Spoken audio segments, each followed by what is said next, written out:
Hello guys, तो मेरा नाम है नवीन सिंह भंडारी और आज हम लोग देखने जा रहे हैं क्लास 10th केमिस्ट्री का सबसे first chapter chemical reaction and equation. ठीक है ना। तो स्टार्ट करते हैं चैप्टर को। सबसे पहले चैप्टर का जो नाम है chemical reaction and equation. Chemical reaction पहले आधा नाम पकड़ते हैं, केमिकल रिएक्शन होता क्या है। तो हमारे पास है केमिकल रिएक्शन। तो भाई केमिकल रिएक्शन होता क्या है? दरअसल क्या होता है केमिकल रिएक्शन के अंदर? केमिकल रिएक्शन होता है एक केमिकल सब्सटेंस से किसी दूसरे केमिकल सब्सटेंस का बनना। उदाहरण के तौर पे अभी एक्सप्लेन करूंगा कैसे। अगर हमारे पास एक केमिकल सब्सटेंस है, कोई एक केमिकल सब्सटेंस है,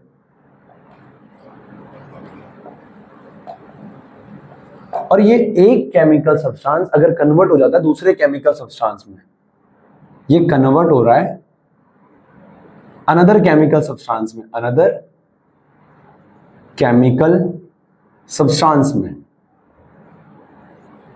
अगर ये कन्वर्ट हो रहा है अनदर केमिकल सब्सटेंस में तो इस प्रोसेस को कहते हैं केमिकल रिएक्शन। ये जो प्रोसेस है, इस प्रोसेस को हम लोग कहते हैं केमिकल रिएक्शन। केमिकल रिएक्शन इस प्रोसेस को हम कहते हैं। ठीक है ना, आसान है। अगर मैं डेफिनेशन के टर्म में बोलूं तो chemical reaction is defined as when chemical reaction is defined as, example समझाता हूं, अभी टेंशन ना लो। Chemical reaction is defined as when one chemical substance converted into another chemical substance।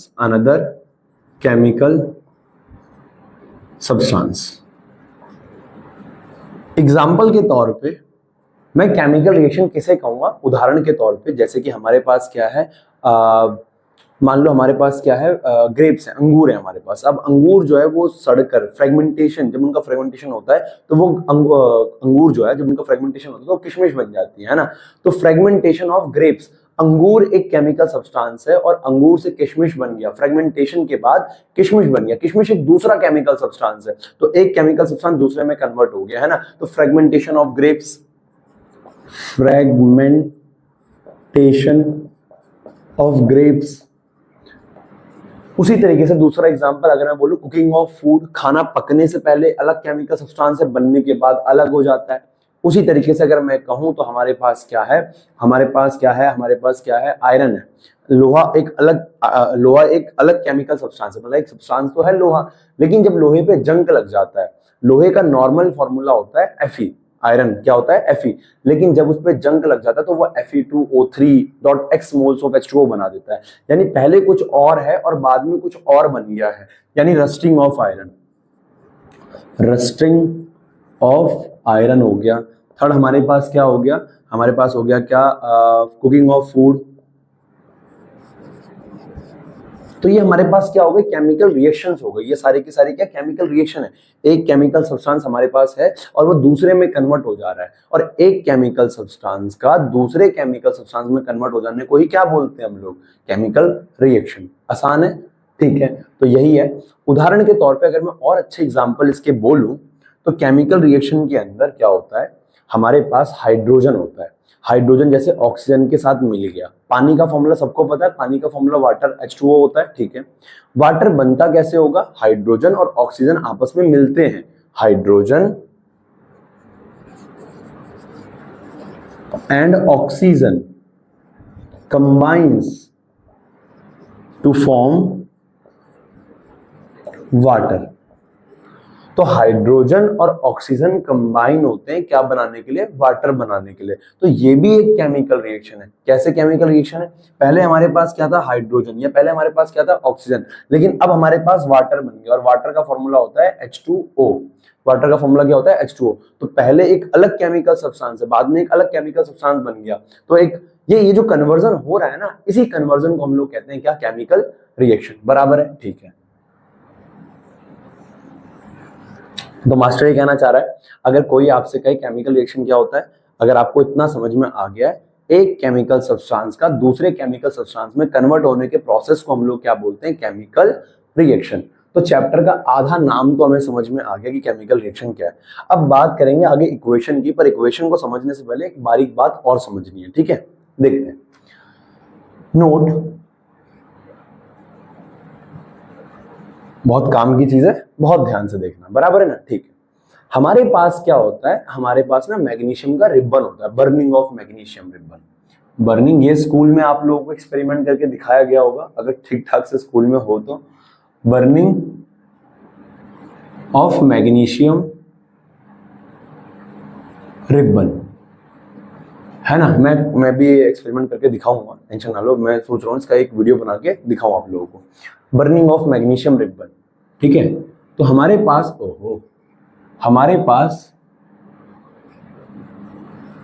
हमारे पास मैग्नीशियम होता है। मैग्नीशियम सबको पता है, एटॉमिक नंबर क्या होता है, 12। हमारे पास एक मैग्नीशियम होता है,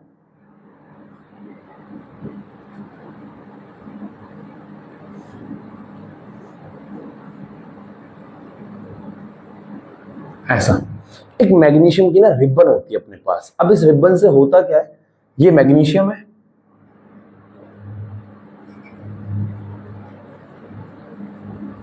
Mg, ठीक है, मैग्नीशियम। इस मैग्नीशियम को अगर मैं बर्न करूं, अब देखो भैया याद रखना, हमेशा किसी भी चीज को जलाने के लिए तीन चीजें चाहिए। किसी भी चीज को जलाने के लिए तीन चीजें चाहिए। माचिस बाद में चाहिए, पहले ऑक्सीजन चाहिए। क्या चाहिए, ऑक्सीजन। अगर मैं इस कमरे से ऑक्सीजन बाहर निकाल दूं और एक माचिस जलाऊं तो वो तीली नहीं जलेगी। कारण क्या है, बिना ऑक्सीजन के किसी भी चीज को बर्न नहीं किया जा सकता, बराबर है ना। तो पहली चीज की रिक्वायरमेंट क्या है, oxygen. Oxygen. Second, ignition temperature. उदाहरण के तौर पे अगर मुझे इस टी शर्ट पे आग लगानी है तो इस टी शर्ट पे आग लगाने के लिए मुझे कम से कम इस टी शर्ट को हीट देनी पड़ेगी, है ना। अगर इस मार्कर पे आग लगानी है तो इस मार्कर को आग लगाने के लिए मुझे कम से कम इसको हीट देनी पड़ेगी कि ये जलना शुरू तो हो जाए एटलीस्ट। तो मैं वही कहना चाह रहा हूं, बर्निंग ऑफ किसी भी सब्सटेंस को बर्न करने के लिए हमें कम से कम उसे जो हीट देनी पड़ती है उसे कहते हैं इग्निशन टेम्परेचर। क्लास 8th में आपने पढ़ रखा है। इग्निशन टेम्परेचर क्या होता है, minimum amount of heat required to burn anything, है ना, ठीक है। सेकंड क्या है, सेकंड हमारे पास क्या था, ऑक्सीजन। ऑक्सीजन के बिना कोई चीज नहीं जल सकती। तीसरा, अब सोचो कि मैं ऑक्सीजन भी खूब सारी दे दूं और क्या कहते हैं इग्निशन टेम्परेचर भी खूब सारा दे दूं, क्या सारी चीजें जल जाएगी, नहीं। रेत है, मान लो हमारे पास रेत, अब उस रेत को कितनी भी हवा में जला लो, कितनी भी आग लगा लो, वो नहीं जलेगी। कारण क्या है, कंबस्टिबल सब्सटेंस। तो किसी भी चीज को जलाने के लिए तीन चीजें चाहिए। पहला, वह ज्वलनशील पदार्थ होना चाहिए, ज्वलनशील पदार्थ यानी कंबस्टिबल सब्सटेंस होना चाहिए। दूसरा, इग्निशन टेम्परेचर, और तीसरा क्या, ऑक्सीजन। तो कहीं पे भी अगर वो बोला जाए ना कि वो चीज बर्न हो रही है एयर में, तो समझ जाना ऑक्सीजन वहां पे इन्वॉल्व है। मैं ये बात इसलिए बोल रहा हूं क्योंकि आगे हमें रिएक्शंस करनी है, और उन रिएक्शन के अंदर क्या होगा ना, वो कह देगा बर्निंग इन एयर। अगर बर्निंग इन एयर बोल दिया तो मतलब ऑक्सीजन प्लस में लिखना है, ठीक है। तो मैग्नीशियम है, इसको एयर में हमने बर्न किया। एयर से मेरा सीधा तात्पर्य है ऑक्सीजन का, कि ऑक्सीजन की उपस्थिति में इसको बर्न किया। अब बर्न करने के लिए भैया मुझे कैंडल बनानी आती है, ठीक है। तो जैसे ही ये मैग्नीशियम की रिबन बर्न होगी, क्या होगा, जैसे ये मैग्नीशियम की रिबन बर्न होगी क्या होगा, मैंने यहाँ, अब मैग्नीशियम, पता है मैग्नीशियम कैसा बर्न होता है, तुमने वो देखी है, क्या बोलते हैं उसे, अरे वो जो लड़कियां दिवाली में जलाती है, फुलझड़ियां। तो फुलझड़ियों में क्या होता है, फुलझड़ी जो होती है वो जब जलती है तो एक व्हाइट फ्लेम निकालती है, एक व्हाइट कलर का फ्लेम निकालती है। तो जो वो व्हाइट कलर का फ्लेम है, वो व्हाइट कलर का फ्लेम जो है वैसा ही फ्लेम मैग्नीशियम जल बर्न होने पे भी प्रोड्यूस करता है, बराबर है ना। तो मैग्नीशियम भी जब बर्न होता है तो एक व्हाइट फ्लेम प्रोड्यूस करता है, जैसे फुलझड़ी वगैरह, अनार वगैरह निकलते हैं ना, एक श्वेत लौ निकलती है, वैसा ही। तो एट दी एंड बनेगी तो राख ही। उस राख को मैंने यहाँ इकट्ठा कर दिया, ये बर्न हुआ, तो यहां पे मैंने इस, अरे भाई साहब,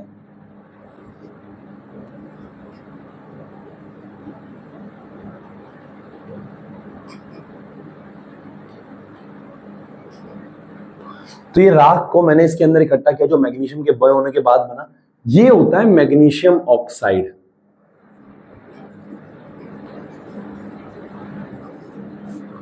मैग्नीशियम ऑक्साइड, है ना। तो ये मैग्नीशियम है, और मैग्नीशियम को जब बर्न किया तो क्या बन गया, मैग्नीशियम ऑक्साइड, ठीक है। मैग्नीशियम ऑक्साइड का जो फॉर्मूला होता है वो होता है MgO।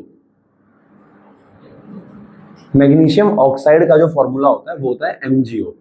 यानी कि मैं ये कहना चाह रहा हूं, था मैग्नीशियम, उसको ऑक्सीजन की प्रेजेंस में बर्न किया, बन गया मैग्नीशियम ऑक्साइड। ये आपकी एक्टिविटी नंबर 1 है ना, एक्टिविटी नंबर 1 है ये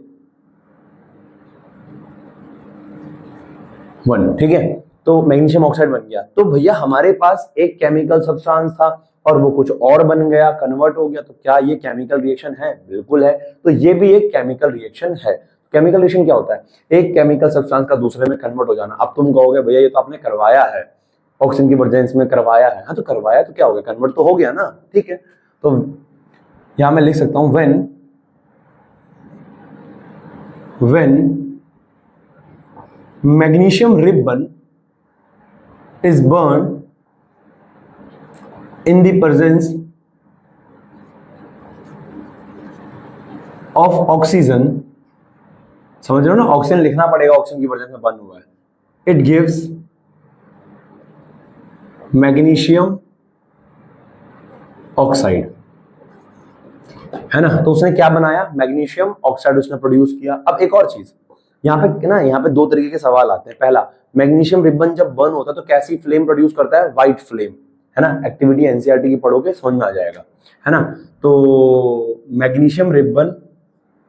magnesium on burning produces white flame. तो मैग्नीशियम जब बर्न हुआ तो उसने कैसी फ्लेम प्रोड्यूस करी? व्हाइट फ्लेम प्रोड्यूस करी है। सेकंड, पहला, मैग्नीशियम बर्न होने के बाद उसने व्हाइट फ्लेम प्रोड्यूस करी है, ठीक है, मान गए। अगली चीज, मैग्नीशियम को ना, अब एक सवाल आता है आपके एनसीईआरटी के इंडेक्स का पहला सवाल है, पहले इंडेक्स का पहला सवाल है कि मैग्नीशियम को बर्न करने से पहले उसको साफ किया जाता है सैंड पेपर से, है ना। ये अगर मैग्नीशियम की रिबन है तो इसको जलाने से पहले सैंड पेपर से साफ किया जाता है। कारण क्या है? Magnesium ribbon is before burning is clean by sand paper. कारण क्या है? अब जैसे ये मैग्नीशियम रिबन है, बहुत ध्यान से, ये मैग्नीशियम की रिबन है। अब मैग्नीशियम की रिबन जब जलेगी तो व्हाइट कलर का फ्लेम निकालेगी, ठीक है। अब मैग्नीशियम की रिबन रखी हुई है लैब में, तुम्हारे लैब में रखी हुई है। अब लैब में पता नहीं कब से रखी हुई है साला। अब जैसे फर्स्ट चैप्टर का एक्सपेरिमेंट तुम्हें करा दिया, अब वो रखी रहेगी, अगले साल जो बच्चे आएंगे उनको फर्स्ट चैप्टर का एक्सपेरिमेंट कराया जाएगा, तब काम आएगी। तो मैं ये कहना चाह रहा हूँ, रखे क्या होता है ना मैग्नीशियम रिबन पे, ऑक्सीजन है एयर में तो ऑक्सीजन बैठ जाएगी, डिपॉजिट हो जाएगी, ऑक्सीजन डिपॉजिट हो गई। तो मैग्नीशियम की रिबन पे ऑक्सीजन की एक परत जम जाती है, रिएक्ट नहीं। अब ये मत कहना कि मैग्नीशियम ऑक्साइड बन जाएगा, मैग्नीशियम ऑक्साइड बर्न होने के बाद बनेगा। ऑक्सीजन की लेयर बन जाती है उसके ऊपर, जिसे हम कहते हैं, अगर कहीं पे ऑक्सीजन की लेयर आ जाए तो हम कहते हैं ऑक्साइड की लेयर आ गई। किसकी लेयर आ गई? ऑक्साइड की। या हम कहते हैं कार्बन डाइऑक्साइड भी है नेचर में, हम कहते हैं कार्बोनेट की लेयर आ गई है, बराबर है ना। तो मैग्नीशियम की रिबन को साफ इसलिए किया जाता है ताकि वो ऑक्सीजन की जो लेयर है या कार्बन डाइऑक्साइड की जो लेयर है उसको हटाया जा सके, ताकि वो जलने के बाद अच्छे से व्हाइट कलर का फ्लेम प्रोड्यूस करे। तो magnesium ribbon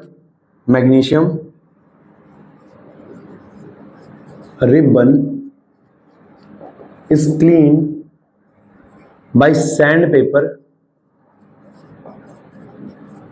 before burning it,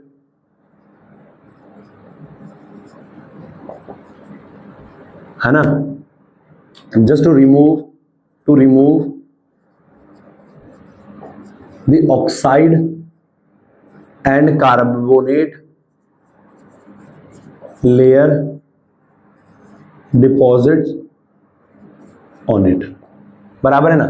magnesium ribbon को साफ किया जाए ताकि उसके ऊपर से जो ऑक्साइड, जो कार्बोनेट की लेयर है उसको हटाया जा सके। तो हेंस बेटा ये भी क्या है? एक केमिकल रिएक्शन है, क्योंकि एक केमिकल सब्सटेंस दूसरे केमिकल सब्सटेंस में कन्वर्ट हो गया है, और ये आपकी एक्टिविटी नंबर 1 भी है। क्लियर है?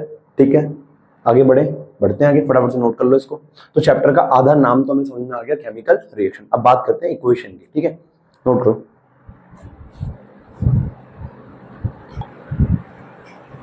ठीक है, तो आगे बढ़ते हैं केमिकल इक्वेशन की तरफ। अगला जो हमारे पास टॉपिक है वो है केमिकल इक्वेशन।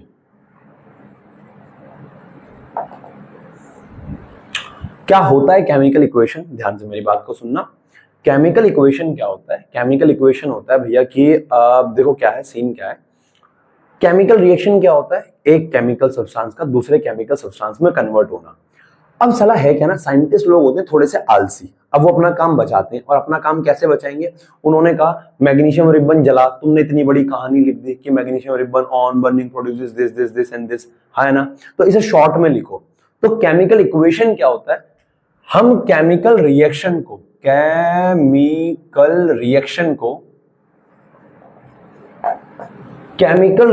को फॉर्मूला और सिंबल की टर्म में लिखेंगे। केमिकल रिएक्शन को रिप्रेजेंट किया जाएगा, केमिकल रिएक्शन को रिप्रेजेंट किया जाएगा फॉर्मूला या सिंबल की टर्म में। केमिकल रिएक्शन को रिप्रेजेंट किया जाता है फॉर्मूला या सिंबल की टर्म में, और इसी रिप्रेजेंटेशन को ही, केमिकल रिएक्शन को जो हमने रिप्रेजेंट किया फॉर्मूला सिंबल के टर्म में, इसी रिप्रेजेंटेशन को कहते हैं केमिकल इक्वेशन।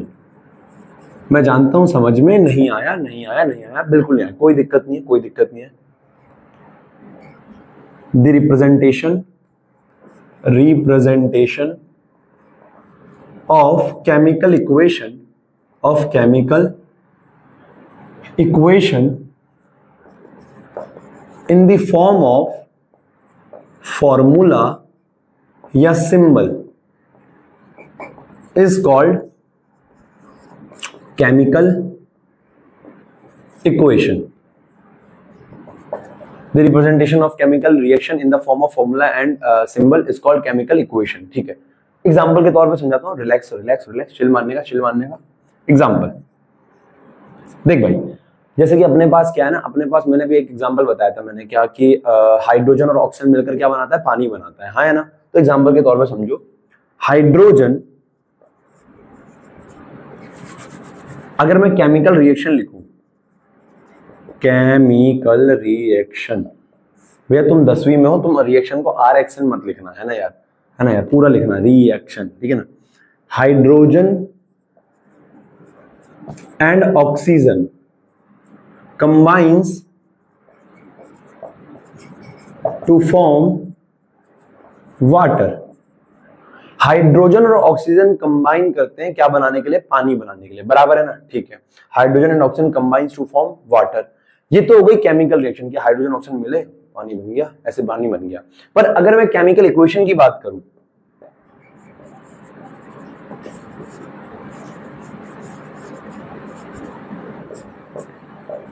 तो केमिकल इक्वेशन में क्या लिखते हैं? अब जो मिला है, केमिकल इक्वेशन लिखी कैसे जाती है? बहुत ध्यान से।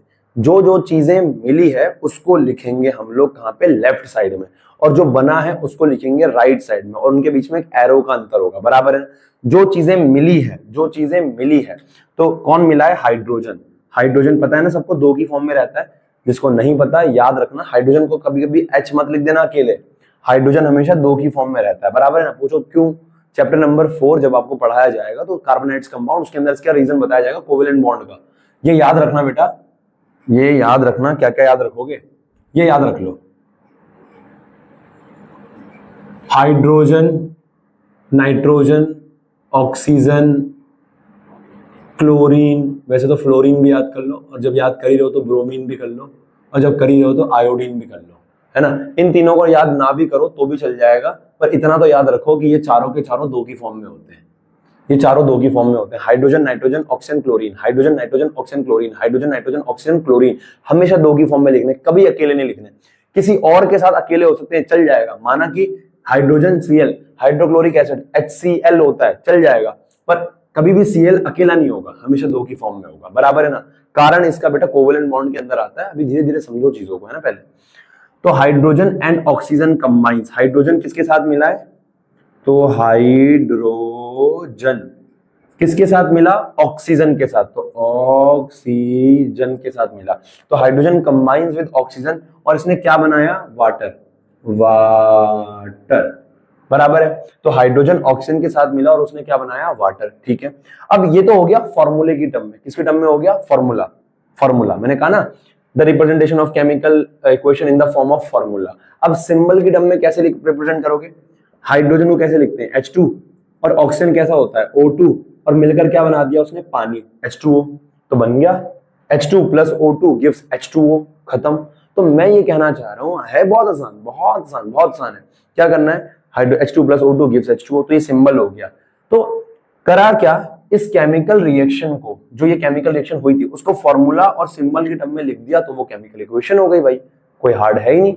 उदाहरण के तौर पे हमने अभी इतनी बकैती करी कि magnesium react with oxygen to combine, magnesium combines with oxygen to gives what, magnesium oxide.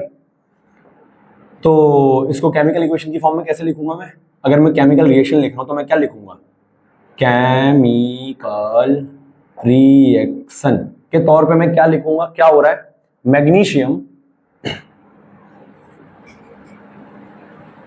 Combines या react with water with oxygen and gives magnesium oxide and gives magnesium oxide। तो इसी प्रकार से अगर मैं इसको केमिकल इक्वेशन में क्या लिखूंगा, केमिकल इक्वेशन, तो इसकी केमिकल इक्वेशन क्या बन जाएगी, मैग्नीशियम है वो ऑक्सीजन के साथ मिला, मैग्नीशियम रिएक्ट किया ऑक्सीजन के साथ और क्या बन गया, मैग्नीशियम ऑक्साइड, तो वो बन गया मैग्नीशियम ऑक्साइड, मैग्नीशियम ऑक्साइड बराबर है, मैग्नीशियम हो गया Mg। ऑक्सीजन हमेशा 2 की फॉर्म में, अभी मास्टर ने बताया ऑक्सीजन हमेशा 2 की फॉर्म में, और मैग्नीशियम ऑक्साइड का फॉर्मूला होता है MgO, पता है ना, मैंने बताया था यार, सबसे स्टार्टिंग मैंने बेसिक कराया था, फॉर्मूला वगैरह सब बता दिया था मैंने, है ना। बेसिक का लेक्चर है जिसके अंदर मैं सारे फॉर्मूले बताता हूँ। बेटा आपको पता होना चाहिए 10वीं क्लास में कि अगर मास्टर कुछ भी कह दे, मान लो मास्टर कुछ भी कह दे, अरे भैया कुछ भी कह दे, लेड ब्रोमाइड कह दे, तो आपके मुंह पे आना चाहिए लेड ब्रोमाइड का फॉर्मूला PbBr2, है ना। और ये बेसिक मैंने पहला लेक्चर डाल दिया, मैं डिस्क्रिप्शन में लिंक पे डाल दूंगा, ठीक है। तो MgO2 गिव्स मैग्नीशियम ऑक्साइड, तो ये हो गया। तो मैं कहना क्या चाह रहा हूं, मैं ये कहना चाह रहा हूं कि केमिकल रिएक्शन होता है एक केमिकल सब्सटेंस का दूसरे में कन्वर्ट होना, और इक्वेशन होता है उसी केमिकल रिएक्शन को फॉर्मूला और सिंबल की टर्म में लिखना। बराबर है, बराबर है, बराबर है, ठीक है। आगे बढ़ते हैं। यहां पे हमारे पास 2 चीजें आती है, आगे हमारे पास 2 चीजें आती है। एक आता है रिएक्टेंट, क्या आता है, reactant and product. Reactant and product क्या होता है, रिएक्टेंट क्या होता है, प्रोडक्ट ध्यान से सुनना। अगर मान लो कोई भी एक केमिकल रिएक्शन है और केमिकल रिएक्शन के अंदर क्या हो रहा है, A मिल रहा है B के साथ और बना रहा है C प्लस D, है ना। ये कुछ भी हो सकता है, A मिल रहा है B के साथ C बना दिया, A मिल रहा है B के साथ प्लस C के साथ प्लस D बना दिया, है ना, कुछ भी हो सकता है, मैंने इन जनरल कुछ भी ले लिया। तो A और B मिल रहा है और C और D बन रहा है। हमेशा याद रखना जो लेफ्ट साइड वाला होगा, जो लेफ्ट साइड वाला होगा यानी ये राइट, ये लेफ्ट, ये लेफ्ट साइड वाला जो रिएक्ट करता है वो होता है रिएक्टेंट, तो ये होगा रिएक्टेंट। ये क्या होगा, रिएक्टेंट। रिएक्टेंट क्या होता है, reactants are those which reacts, और प्रोडक्ट होता है वो जो बनता है, प्रोडक्ट क्या, प्रोडक्ट। तो प्रोडक्ट क्या होता है, जो बनता है, रिएक्टेंट क्या होता है, जो रिएक्ट करता है, रिएक्टेंट जो बनता है वो प्रोडक्ट, बराबर है, ठीक है। एग्जांपल के तौर पे अगर तुम्हारे सामने एक रिएक्शन लिख दी जाए, H2SO4 plus zinc gives ZnSO4 plus H2, अगर मैं कहूं इसमें रिएक्टेंट कौन है, मैंने बोला ना आंख बंद करके, जो लेफ्ट साइड का वो रिएक्टेंट, जो बन रहा है राइट साइड में वो प्रोडक्ट। अरे जो रिएक्ट कर रहा है वो रिएक्टेंट, जो बन रहा है वो प्रोडक्ट। यार इसमें है क्या, तो ये हो गया रिएक्टेंट, ये दोनों क्या हो गए। अगर कोई तुमसे कहे इसमें रिएक्टेंट कौन है, तो रिएक्टेंट हमारे पास कौन है, H2SO4 और Zn। अच्छा प्रोडक्ट कौन है हमारे पास, प्रोडक्ट है हमारे पास ZnSO4 और H2। तो जो रिएक्ट कर रहा है वो रिएक्टेंट, जो बन रहा है वो प्रोडक्ट। अब इसी प्रकार से आपके सामने एक एग्जांपल एक और कहते, कोई AgCl है वो टूट गया Ag प्लस Cl2 में, है ना, तो रिएक्टेंट ये हो गया, प्रोडक्ट ये हो गया। थप्पड़ मारूंगा, एक बता रहा हूं मैंने बोला जो लेफ्ट साइड में है वो क्या है, रिएक्टेंट, तो जो लेफ्ट साइड में वो क्या है, रिएक्टेंट। मॉइस्चर इसमें एक ही रिएक्टेंट है, तो क्या दिक्कत है भाई, क्या दिक्कत है, जो लेफ्ट में है वो रिएक्टेंट है। अरे भाई पहले जो रिएक्टेंट होगा उसी से तो प्रोडक्ट बनेगा ना। हालांकि यहाँ पे एनर्जी आती है, सनलाइट आती है, है ना, सनलाइट को मैं एच म्यू से दिखा रहा हूँ, जब बड़े हो जाओगे तब देख लोगे, बराबर है ना। तो रिएक्टेंट कौन है, AgCl, कौन है AgCl, तो रिएक्टेंट AgCl और प्रोडक्ट कौन है Ag&Cl2, बराबर है ना। तो याद रखना रिएक्टेंट क्या है, प्रोडक्ट क्या है, बराबर है, हाँ या ना। केमिकल रिएक्शन क्या होता है, केमिकल इक्वेशन क्या होता है, रिएक्टेंट क्या होता है, प्रोडक्ट क्या होता है, सब पता लग गया, ठीक है, फटाफट नोट करो।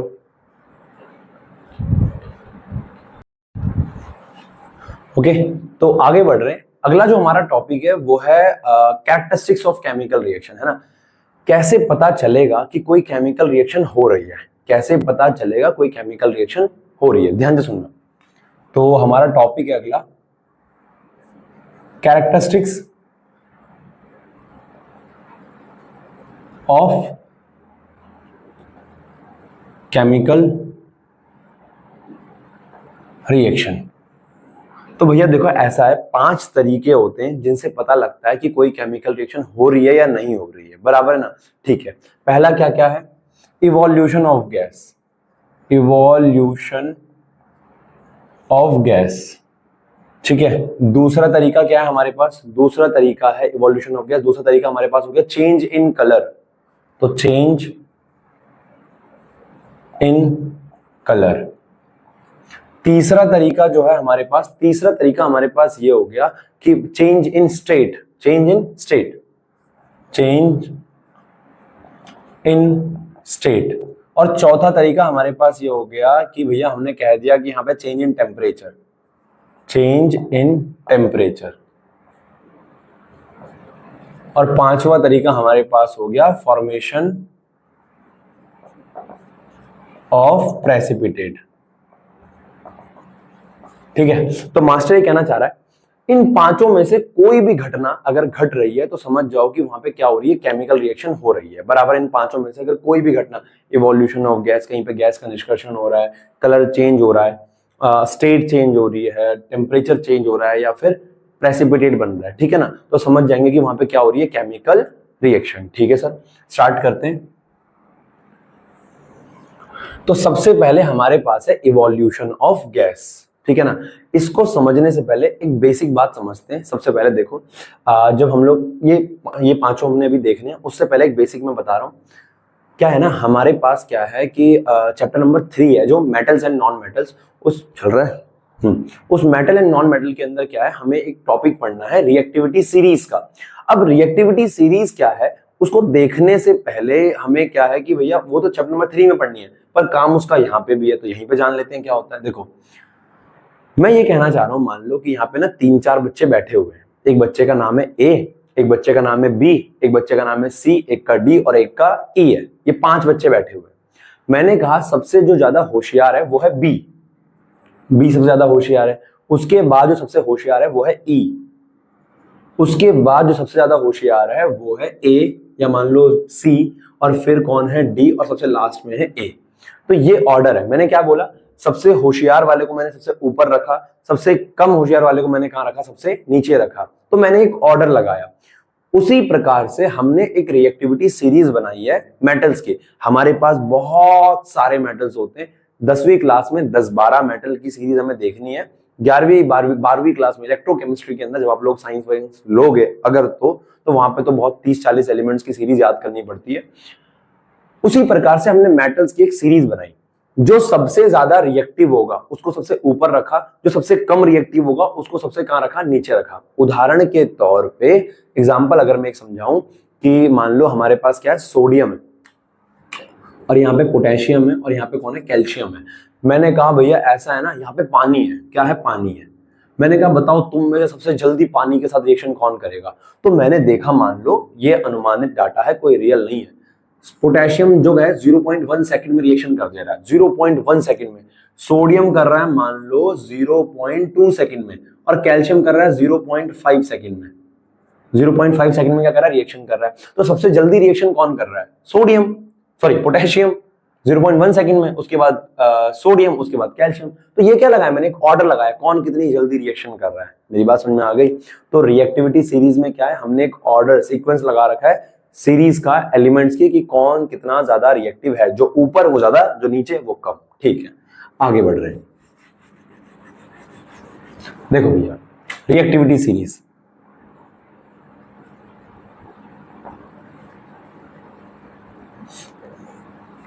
क्या होती है रिएक्टिविटी सीरीज? हमारे पास एलिमेंट होते हैं जैसे कि कौन कौन है, potassium, potassium, sodium, calcium, magnesium, aluminium, zinc, iron,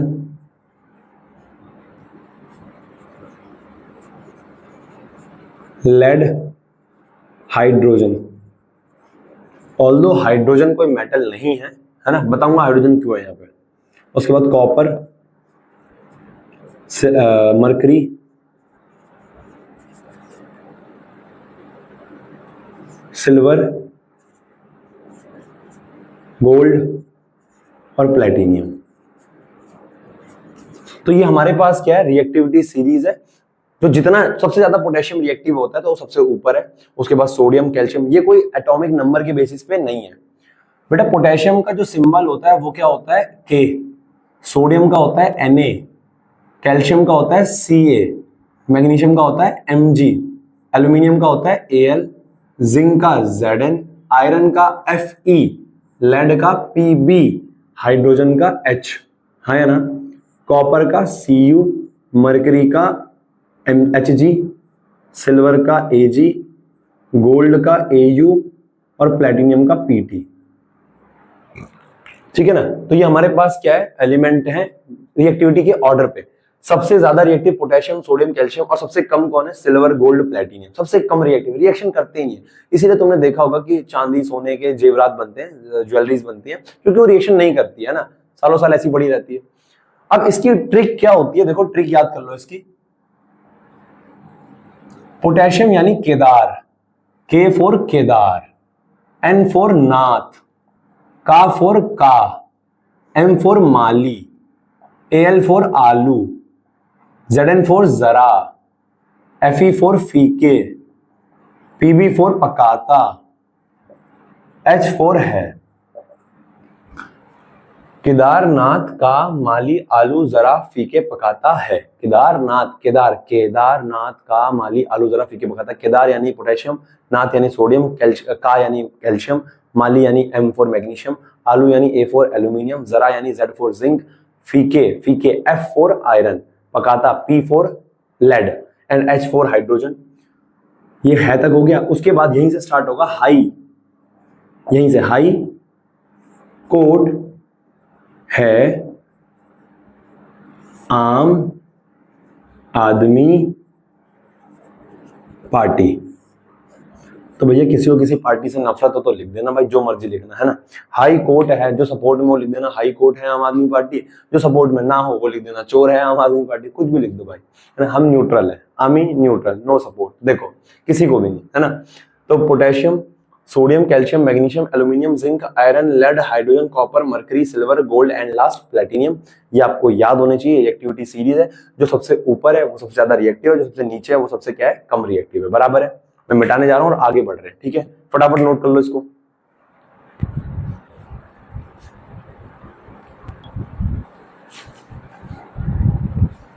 ठीक है, तो आगे बढ़ते हैं। सबसे पहले हमने क्या कहा था, इवोल्यूशन ऑफ गैस, है ना। तो उससे पहले मैं यहां साइड में लिख रहा हूं, अभी अभी याद किया आप लोगों ने, केदारनाथ का माली आलू जरा फीके पकाता है, हाई कोर्ट है आम आदमी पार्टी। बराबर है ना। ये आप लोगों ने सीक्वेंस अभी अभी याद किया। आगे बढ़ रहे हैं, बहुत ध्यान से, बहुत ध्यान से, बहुत ध्यान से, ठीक है। सबसे पहले इवोल्यूशन ऑफ गैस।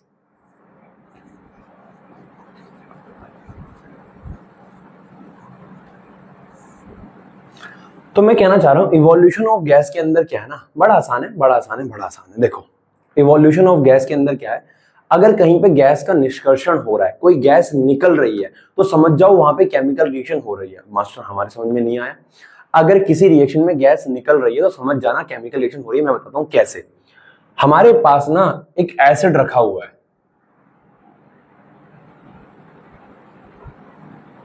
मान लेते हैं ये रहा,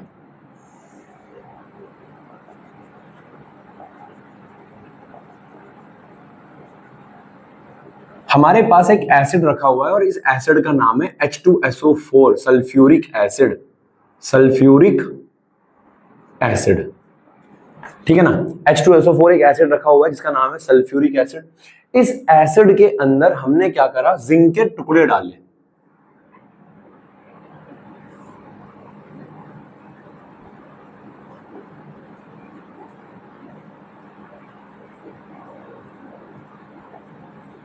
ये क्या है, जिंक के टुकड़े। जिंक क्या होता है, जिंक एक मेटल होता है, यहां पे भी आया था ये रहा, जिंक एक मेटल होता है, जिंक के टुकड़े।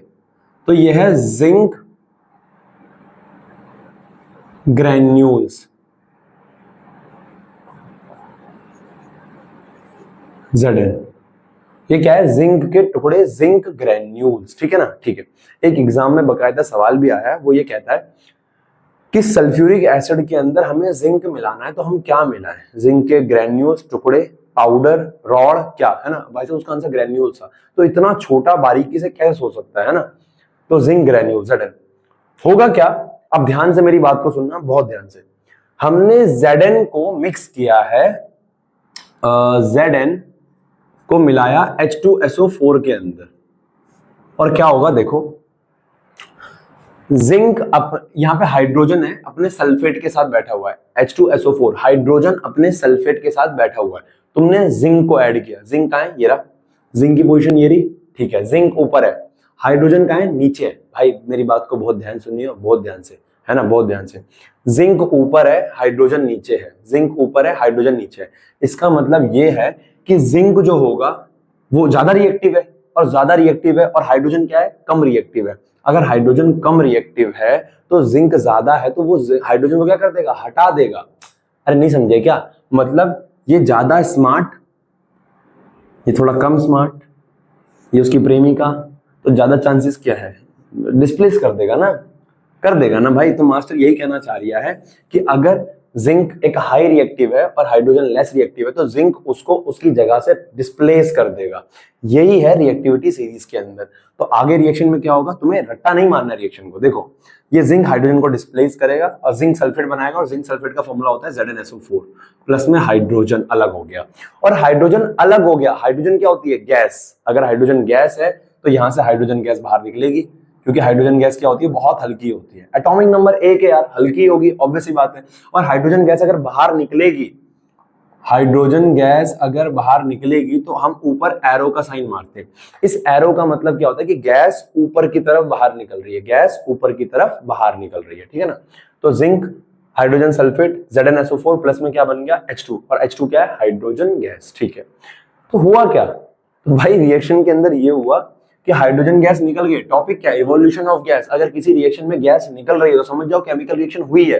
ये तो खैर तुम्हें वैसे भी दिख रहा है, पहले कुछ और सब्सटेंस था, बाद में कुछ और सब्सटेंस बन गया, तो ऑब्वियस सी बात है केमिकल रिएक्शन हुई होगी भाई, बिल्कुल सही बात है ना। तो ये जिंक सल्फेट बन गया, नाम लिख देना इसका नीचे, जिंक सल्फेट, है ना। नाम लिखना बहुत जरूरी है, इनके नाम भी लिख देना, बराबर है। और लगी लिखी हो तो इसका भी लिख लो, बराबर है, ठीक है। अब ध्यान से, यहाँ पे क्या क्या चीजें हुई है। सबसे पहली बात, सबसे बड़ी बात, सबसे इंपॉर्टेंट बात, ठीक है। व्हेन जिंक ग्रैन्यूल्स, ये आपकी एक्टिविटी भी है, when zinc granules reacts with H2SO4, zinc displaces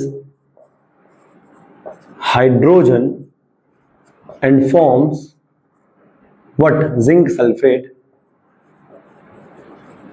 and hydrogen gas evolve। Hydrogen gas क्या होती है, इवॉल्व होती है। अब एक चीज हमेशा याद रखना, हाइड्रोजन गैस निकल रही है, तुम लोगों को कैसे पता चलेगा। तो पता है हाइड्रोजन गैस की खासियत क्या होती है, कि हाइड्रोजन गैस जब बर्न होती है, जब हाइड्रोजन गैस जलती है तो वो पॉप साउंड प्रोड्यूस करती है, पट पट पट पट की ध्वनि उत्पन्न करती है, बराबर। वो बताइए बचपन में पटाखे आते हैं, वो 1 10 रुपए का आता है, अब तो 10 का हो गया भाई, वो टक पट पट पट, है ना, पॉप वाले। तो वैसे ही, तो अगर मैं यहाँ पे कैंडल, देखो कैंडल कहीं ना कहीं आ ही जाती है ना, तो अगर ये कैंडल से जलेगा ना हाइड्रोजन, तो ये पॉप साउंड प्रोड्यूस करेगा, पॉप साउंड। तो मास्टर कहना चाह रहा है हाइड्रोजन गैस को जब बर्न किया जाता है तो वो पॉप साउंड प्रोड्यूस करती है। तो यहां से जो हाइड्रोजन गैस निकल रही है, क्या इस बात का सबूत क्या है कि हाइड्रोजन गैस है? On burning hydrogen gas it produces pop sound, पट पट पट पट, है ना। Hydrogen gas on burning produces pop sound, बराबर है, हाँ ना, आसान है। इवोल्यूशन ऑफ गैस, तो इवोल्यूशन ऑफ गैस में क्या हुआ, गैस इवॉल्व हुई, हमने बता दिया कि हाँ ये भी एक केमिकल रिएक्शन, ठीक है ना, इसके एग्जांपल के साथ। ठीक है, जल्दी नोट करो, आगे बढ़ रहे।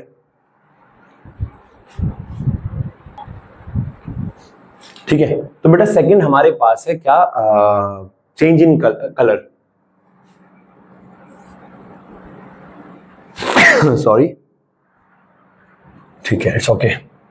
चेंज इन कलर, तो भाई क्या होता है चेंज इन कलर? तो भैया चेंज इन कलर में क्या होता है, कलर चेंज होगा। अगर कहीं पे कलर चेंज हो रहा है तो समझ जाओ वहां पे केमिकल रिएक्शन हो रही है। मास्टर इसका एक एग्जांपल बता दो। देखो हमारे पास ना क्या होता है, हमारे पास एक सॉल्यूशन होता है,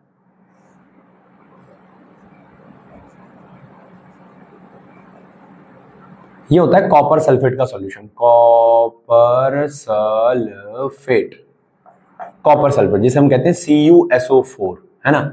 और एक बात हमेशा याद रखना, कॉपर सल्फेट का जो कलर होता है वो होता है ब्लू। कैसा कलर होता है? ब्लू।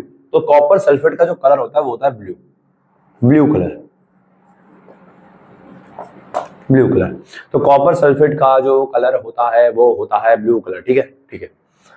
तो इस कॉपर सल्फेट के सॉल्यूशन के अंदर हमने एक आयरन की नेल डाली, नेल यानी कील, यह आयरन नेल यानी Fe आयरन। और आयरन कैसा होता है? रेडिश ब्राउन सा होता है, रेडिश ब्राउन सा होता है आयरन यार, लोहा लोहा लोहा कील। अब जैसे ही हमने इसको मिलाया इसके अंदर तो हुआ क्या,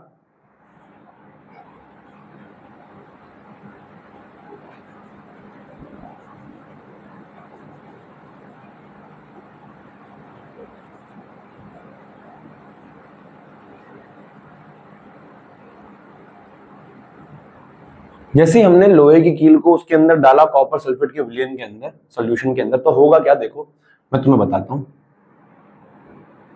अब ध्यान से ना मेरी बात को सुनना, चल रहा ही है, चल तो रहा है भाई।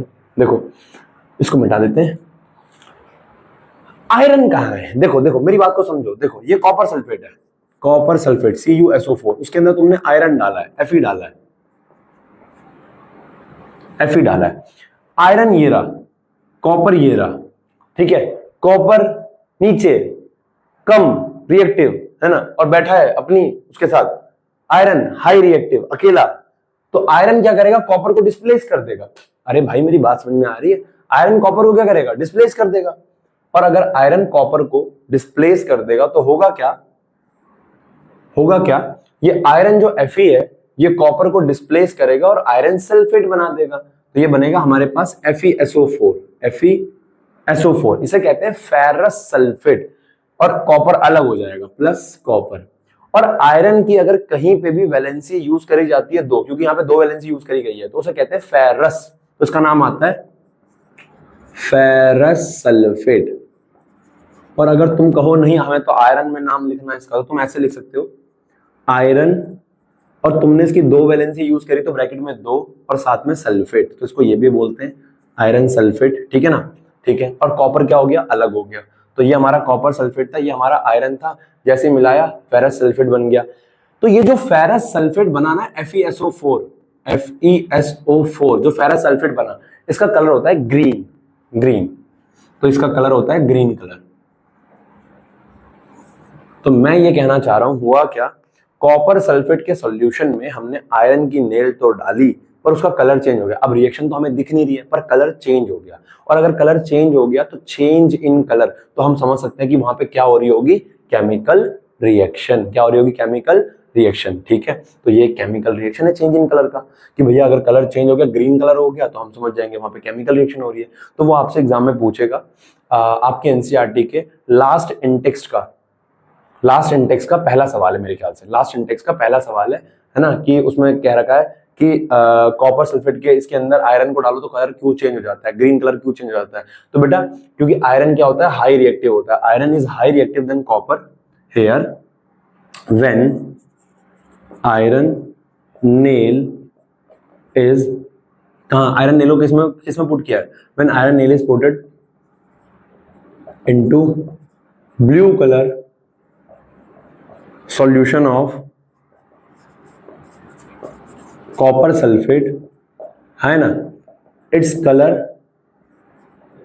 Changes to green because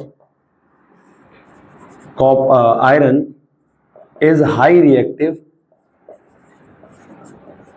than copper, hence Fe displaces copper, है ना, हाई रिएक्टिव होता तो कॉपर को क्या कर देता है, डिस्प्लेस कर देता है, बराबर। और ये मैंने बता दिया बेटा कि हाई रिएक्टिव कैसे, मैं रिएक्शन देखो बेटा ऐसा है ना, ये रिएक्शन रट्टा मारोगे तो फिर कितने ही कर लोगे यार, है ना यार, कुछ चीजें सिंपल सिंपल है यार, समझ लो इसको यार, बराबर ना। तो मास्टर कहना चाह रहा है क्या कि जे बात है भाई साहब, क्या है, जे बात है, ठीक है। तो ये है चेंज इन कलर, ये हमने कर दिया। अच्छा कभी कभी ना उल्टा बोल देता वो ऐसे, वो कहता है कि भैया मान लो अगर ऐसा हो कि हमारे पास क्या है ना, हमारे पास कि जैसे कॉपर सल्फेट के सॉल्यूशन में हमने आयरन डाला है, मान लो आयरन सल्फेट हो, मान लो FeSO4 हो, और इसके अंदर अगर तुम कॉपर डालो तो क्या होगा, तो बेटा iron high reactive smart, copper less reactive, हटा पाएगा नहीं, तो नो रिएक्शन, नो रिएक्शन। तो ये वाला केस भी याद रखना कि उल्टा अगर हाई रिएक्टिव के अंदर लो रिएक्टिव डालोगे तो रिएक्शन आगे नहीं होगी, बराबर है, ठीक है। तो ये था हमारा चेंज इन कलर, अगर कहीं पे भी कलर चेंज हो रहा है तो समझ जाएंगे वहां पे क्या हो रही है, केमिकल रिएक्शन, ठीक है। तो हमने दो पढ़ लिए, पहला क्या था इवोल्यूशन ऑफ गैस, दूसरा क्या था चेंज इन कलर। फटाफट से तीसरा चौथा देखते हैं, देखो नोट करो,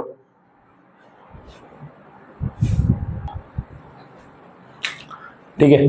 तो जो तीसरा पॉइंट हमारे पास है वो है चेंज इन स्टेट।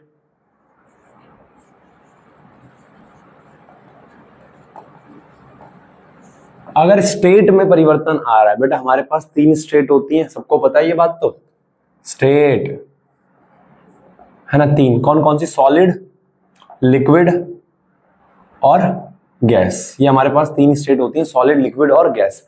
अगर स्टेट में परिवर्तन आ रहा है, अब स्टेट के अंदर ना एक बहुत प्यारी चीज आती है, स्टेट में भी बहुत सारी चीजें हैं, देखो सॉलिड से लिक्विड नहीं, उदाहरण के तौर पे मैं बताता हूं, अगर हमारे पास मान लो एक कैंडल है, मेरे पास एक कैंडल है,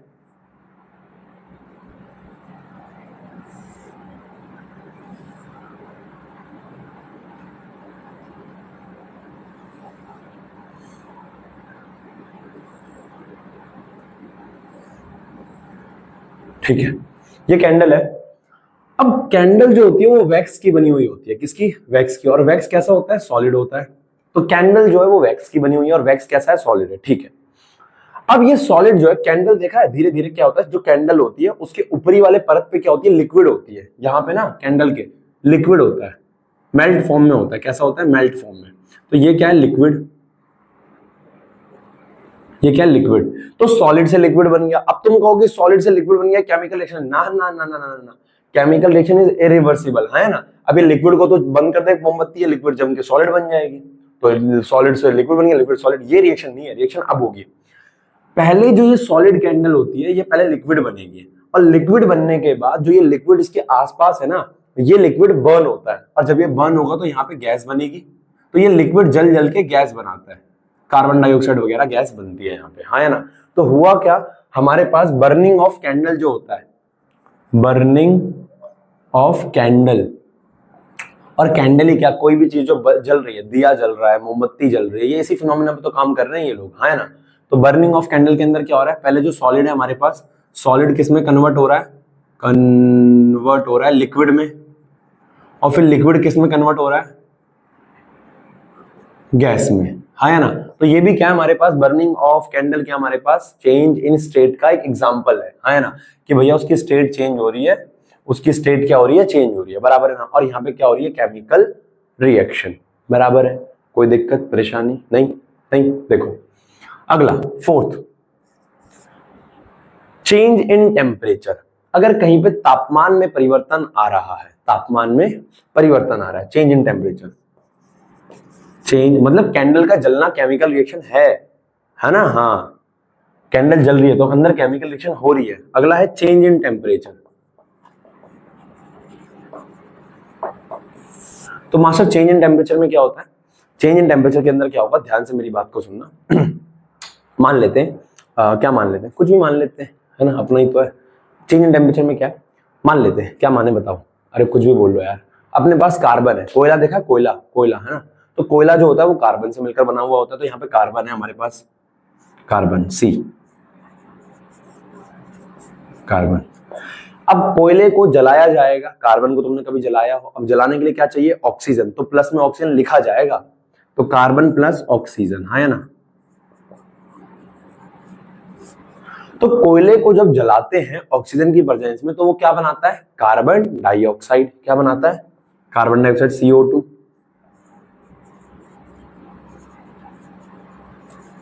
क्या सिर्फ कार्बन डाइऑक्साइड बनाता है, ना ना ना ना ना। जब कोयला जलता है ना, जब कोयला जलता है तो वो कार्बन डाइऑक्साइड के साथ साथ हीट भी रिलीज करता है। क्या रिलीज करता है, हीट। हीट, कोयला जले, अगर मैं इस कमरे में या तुम जहां बैठे हो तुम वहां पे कोयला जलाओगे, अगर तुम जहां पे बैठे हो वहां पे कोयला जलाओगे, थोड़ी देर के बाद देखोगे टेम्परेचर बढ़ रहा है, गर्मी लगने लग जाएगी, तुम्हें गर्मी लगने लग जाएगी, तो हो क्या रहा है, टेम्परेचर ही तो बढ़ रहा है। अरे बेवकूफ, टेम्परेचर ही तो बढ़ रहा है। तो असल में क्या है, चेंज इन टेम्परेचर के अंदर क्या है कि कार्बन ऑक्सीजन के साथ मिला, कार्बन डाइऑक्साइड बना, साथ में हीट बनी, और टेम्परेचर जो ये है ये चेंज हो रहा है। टेम्परेचर, तापमान बढ़ना, तापमान घटना, ये है क्या, केमिकल रिएक्शन ही हो रही है। मतलब तो मतलब अगर कोयला जल रहा है तो मैं ये कहूंगा कोयला जलते हुए केमिकल रिएक्शन हो रही है। क्या हो रहा है, केमिकल रिएक्शन हो रही है। तो यहाँ पे ये भी एक केमिकल रिएक्शन है।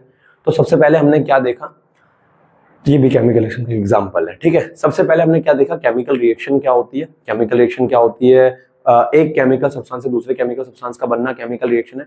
सेकंड हम लोगों ने क्या देखा, केमिकल इक्वेशन क्या है, केमिकल रिएक्शन को फॉर्मूला और सिंबल के टर्म में लिखने को केमिकल इक्वेशन कहते हैं। थर्ड, रिएक्टेंट प्रोडक्ट हमने देखा। फोर्थ हमने देखा कैरेक्टरिस्टिक्स ऑफ केमिकल रिएक्शन, है ना, कैसे पता चले कि केमिकल रिएक्शन हो रही है, तो हमने इसके फैक्टर्स देखे। सबसे पहला इवोल्यूशन ऑफ गैस, दूसरा क्या था, चेंज इन कलर, तीसरा क्या था, चेंज इन स्टेट, और चौथा क्या था, बर्निंग, चेंज इन टेम्परेचर। पांचवा है फॉर्मेशन ऑफ प्रेसिपिटेट। बेटा फॉर्मेशन ऑफ प्रेसिपिटेट को जो है ना मैं वहां कराऊंगा, कहां पे, डबल डिस्प्लेसमेंट के साथ, ठीक है ना, वहां पे ज्यादा समझ में आएगा। क्लियर है, ठीक है, ठीक है, ठीक है। उम्मीद है आप लोगों को समझ में आ गया होगा, नोट आउट कर लेना, ठीक है, ओके, बाय।